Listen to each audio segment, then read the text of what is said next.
What's poppin', homies? It's your favorite homegirl, Gossip Girl, and today I want to talk to you about a few murders that happened on Halloween, okay? Listen, y'all know that I love Halloween. Halloween is my favorite holiday. My favorite season is fall. So I love all things, spooky and cold and, stuff like that. I don't like too cold, but, I just love spooky things. And if you didn't know that about me, now you know. All right, so let's just go ahead and get into this. Now, this first story that I want to talk to you about is a man named Ronald Clark O'Brien. Now, maybe some of you may have heard of this, and maybe some of you haven't. So we're going to get into it because he was called the Candy Man, okay, back in the 80s.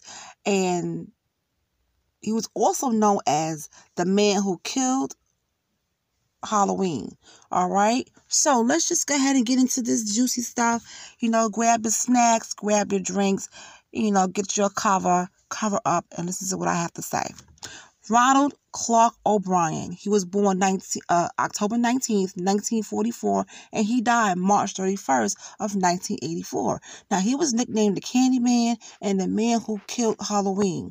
All right, he was an American convicted killer of his 8-year-old son on Halloween 1974 with a potassium cyanide laced Pixie Stick that was collected during a trick-or-treat outing. Okay, so his son Timothy went out trick-or-treating, and they gave out candy and everything, and he got a Pixie Stick. Well, how his father poisoned the Pixie Stick. Now, Ronald poisoned his son in order to claim his life insurance money to ease his own financial troubles, as he was in $100,000 in debt. Okay, Ronald also distributed poisoned candy to his daughter and 3 other children in an attempt to cover up his crime. However, neither his daughter nor the other children ate the poison candy. He was convicted of capital murder in June of 1975 and sentenced to death. He was executed by lethal injection in March of 1994. Okay. How could you try to kill your own child? How? I don't understand. So let's just go deeper into this, okay? So we know he poisoned the Pixie Stick, all right? So we're going to go deeper into this. The death of Timothy O'Brien. On October 31st, 1974, O'Brien and his 2 children, he took his 2 children trick-or-treating in Pasadena, Texas neighborhood, right? O'Brien's neighbor and his 2 children accompanied them. After visiting a home where the occupant failed to answer the door, the children grew impatient and ran ahead to the next home while O'Brien stayed behind. He eventually caught up with the group and produced 5 21-inch Pixie Sticks, okay, which he would later claim he was given from the occupant of the house that had not answered the door. At the end of the evening, O'Brien gave each of his neighbors 2 children a Pixie Stick and one each to Timothy and Elizabeth. Now, upon returning home, O'Brien gave the 5th Pixie Stick to a 10-year-old boy whom he recognized from his church. Now, before bed, Timothy asked to eat some candy that he collected, and according to Ronald, he chose the Pixie Sticks. Well, Timothy had trouble getting the powder candy out of the straw, so O'Brien helped him loosen up the powder. After tasting the candy, Timothy complained that it tastes bitter. O'Brien then gave his son Kool-Aid to wash away the taste. Timothy immediately began to complain that his stomach was hurting, and he ran to the bathroom where he began to vomit and convulse. Okay, now O'Brien later claimed that he held Timothy while he was vomiting, and the child went limp in his arms. Now, Timothy O'Brien died en route to the hospital less than an hour after consuming the candy. Now, Timothy's death from poisoned Halloween candy raised fear in the community. Numerous parents in Deer Park and surrounding areas turned in candy their children got from trick-or-treating to the police, fearing it was laced with poison. You know what? In the 80s, when I was a little, a kid, and we would go trick-or-treating, our parents would check the candy because back then they was doing all kind of stuff to candy. They was putting razor blades and all types of stuff. It was horrible. It was horrible. But we got through. You couldn't go nowhere. You thought people was freezing eggs, throwing eggs at you. I don't understand why they was doing that. It didn't have nothing to do with Halloween. Why are you taking your parents' eggs and throwing them, knowing that you're going to be hungry the next day on day? I never participated in any of that stuff. I never threw eggs at anybody. That just wasn't my thing. But they started getting slick and started becoming more dangerous when they was putting needles and stuff in there, in the candy, razor blades. It just they tried to really dull Halloween. But my mother, she always bought candy, and she made sure that I had candy at home. You know what I'm saying? But I did go trick-or-treating with the other children. So, let's go further.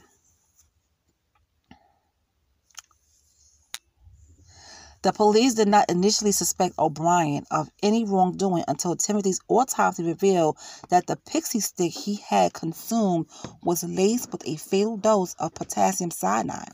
Now, for the 5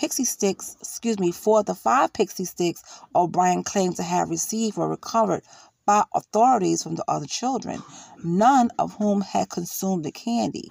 The parents of the 5th child became hysterical when they could not locate the candy after being notified by the police.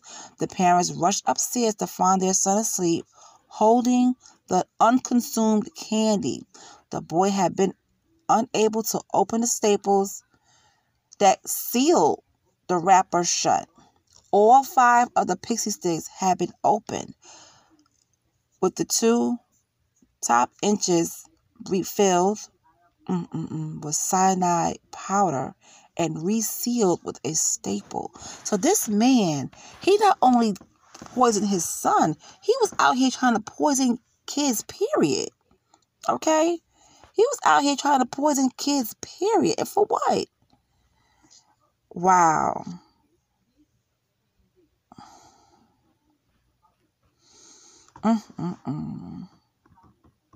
All 5 of the Pixie Sticks had been opened, with the top 2 inches refilled with cyanide powder and resealed with a staple. Now, according to a pathologist who tested the Pixie Sticks, the candy consumed by Timothy contained enough cyanide to kill 2 adults, while the other 4 candies contained enough to kill 3 to 4 adults. Oh my God. O'Brien initially told police that he could not remember which house he got them from, because the police became suspicious because Ronald and his neighbor had only taken their children to homes on 2 streets because it had been raining. Their suspicions increased after learning that none of the homes they visited had given out Pixie Sticks. After walking the neighborhood, with the police 3 times, O'Brien led to the home where no one had answered the door. Now, Ronald claimed that he went back there after catching up with the group. He said the owner of the home did not turn the lights on, but did crack the door open and hand him 5 Pixie Sticks. He claimed to have only seen the man's arm, which he described as hairy. The home was owned by a man named Courtney Melvin. Melvin was an air traffic controller at William P. Hobby Airport and did not get home from work until 11 p.m. on Halloween night. Police ruled Melvin out as a suspect when nearly 200 people confirmed that he had been at work.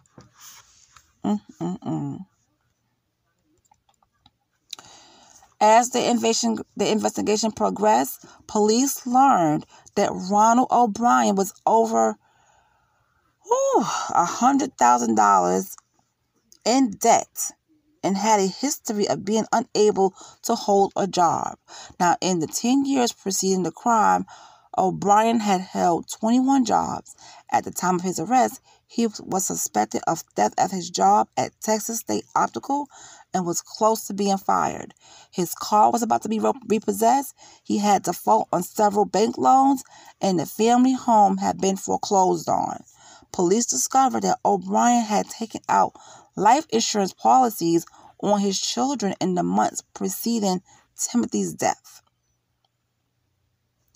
In January of 1974, he had taken out a $10,000 life insurance policy in the days of Timothy's death. O'Brien had taken out yet another $20,000 policy on each child. The various policies totaled approximately $60,000. O'Brien's wife maintained that she did not know about the insurance policies on her children's lives. Now, the police also learned that on the morning after Timothy's death, O'Brien had called his insurance company to inquire about collecting the policies he had taken out on his son. Oh my God. So basically, he killed his child for life insurance money. Now, after learning that Ronald had visited a chemical supply store in Houston to buy cyanide shortly before Halloween in 1974, he left without purchasing anything after learning the smallest amount available to purchase was 5 pounds. Police began to suspect that Ronald O'Brien had laced the candies with poison in an effort to kill his children to collect their life insurance policies. Okay, they believe he gave the other children poison candy in an effort to cover up his crime. Police repeatedly questioned Ronald, but he maintained his innocence. Ain't that something? Ain't that something? Now, although police never discovered when or where O'Brien bought the poison, he was arrested for Timothy's murder on November 5th. 1974, he was indicted on 1 count of capital murder and 4 counts of attempted murder. Now, O'Brien entered a plea of not guilty to all 5 counts. O'Brien's trial began in Houston on May 5th of 1975, and during the trial, a chemist who was acquainted with O'Brien testified that in the summer of 1973, O'Brien contacted him about cyanide and how much would be fatal. A chemical supply salesman also testified that O'Brien asked him how much to purchase, the cyanide. Friends and co-workers testified that in the months before Timothy's death, O'Brien showed an unusual interest, in cyanide and spoke about how much it would take to kill a person. O'Brien's sister-in-law and brother-in-law testified that on the day of Timothy's funeral, he spoke of using the money from Timothy's insurance policies to take a long vacation, and buy other items. As well, his wife rejected the claim that Timothy chose the Pixie Stick, stating that O'Brien had in fact forced him to choose the Pixie Stick. Now, O'Brien continued to maintain his innocence. His defense mainly drew upon the decades as it got old. Urban legend concerning a mad poisoner who hands out Halloween candy laced with poison or needles or candy apples with razor blades inserted. These stories have persisted despite the fact that there were no documented instances of strangers poisoning Halloween candy. On June 3rd, 1975, a jury took 46 minutes to find O'Brien guilty of capital murder and 4 counts of attempted murder. The jury took 71 minutes to sentence him to death by electrocution. And shortly after he was convicted, his wife filed for divorce. She later remarried, and her new husband adopted her daughter, Elizabeth. So the wife divorced him, remarried, and her new husband adopted her daughter. Mm, mm, mm. Mm, mm, mm.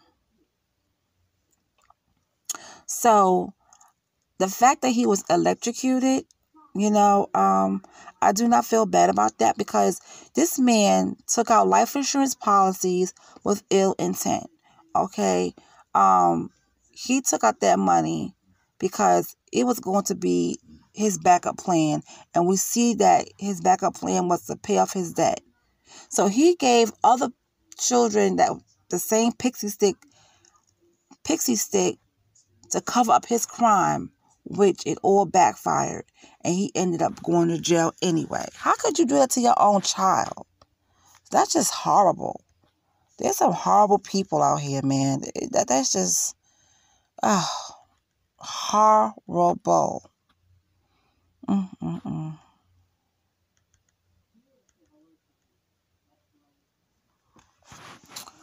Okay, so another story I want to tell you real quickly is on Halloween of 2010, an Ohio teenager named Devin Griffin returned home from Sunday church services to find his brother Derek, his mother Susan, and Susan's new husband William Lisk, or Liske, is spelled Liske, murdered. Okay, Devin was so traumatized, he could only say that the scene was like something out of a haunted house. Now, the culprit was found to be William Lisk's son from a previous marriage, William Lisk Jr., who had a history of schizophrenia and aggression. Okay, Lisk was later picked up and pleaded guilty to all 3 murders. He took his own life in prison of 2015.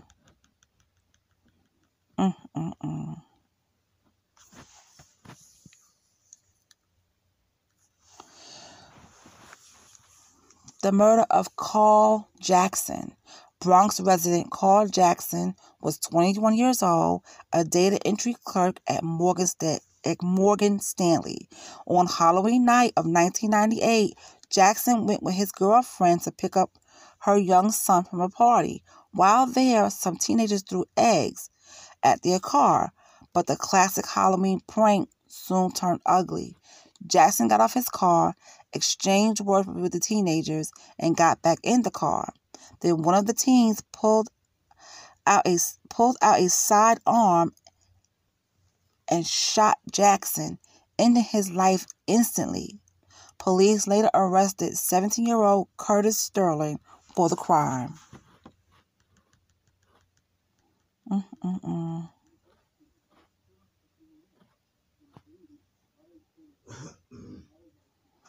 Mm-mm-mm.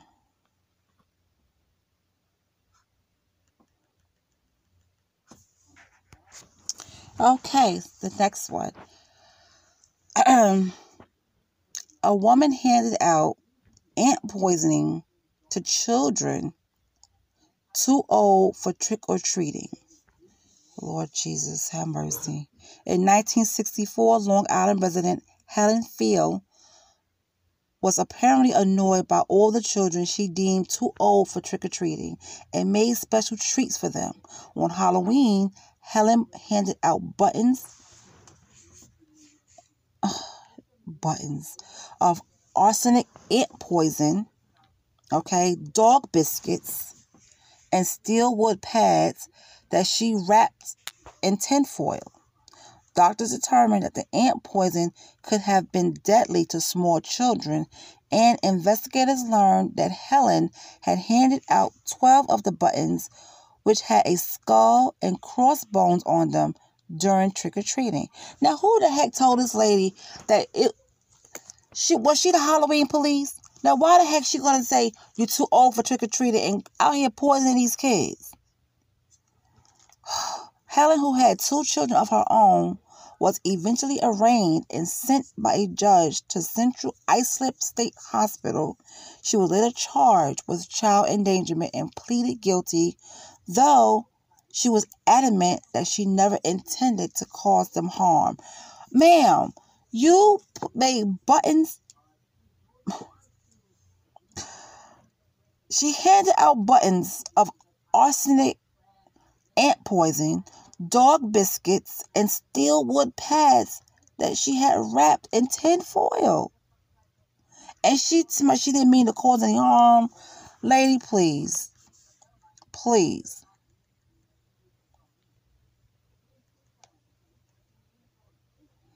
I tell you, boy, there was some sick people out here. The last story of the night. A dentist handed out laxatives to neighborhood children. This is why it's not funny, and I'm not laughing at this, but this is why you cannot. I see why parents back then was like, no, don't eat no candy from nobody. They bought their children their own candy, because look what these folks were doing. Now, this one here, one of the earliest known incidents involving tainted Halloween candy dates back to 1959. A California dentist named William V. Shine reportedly handed out 450 pieces of candy that later turned out to be laxatives. Many local children became ill, and the source of candy was quickly traced back to Shine. The dentist later faced several criminal charges. Well, good for him. How are you going to give these kids laxatives?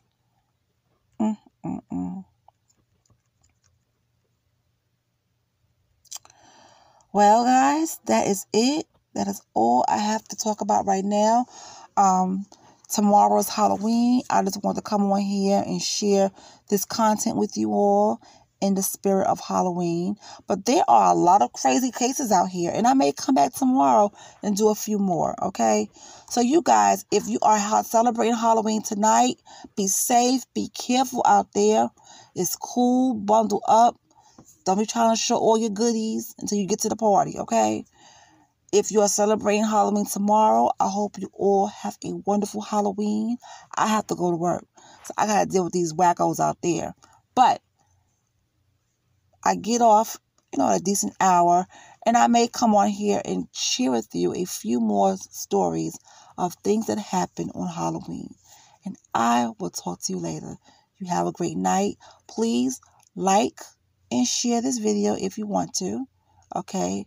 And if you are new and listening in, think about subscribing. It's free, okay? Come join the family. Be one of my homies.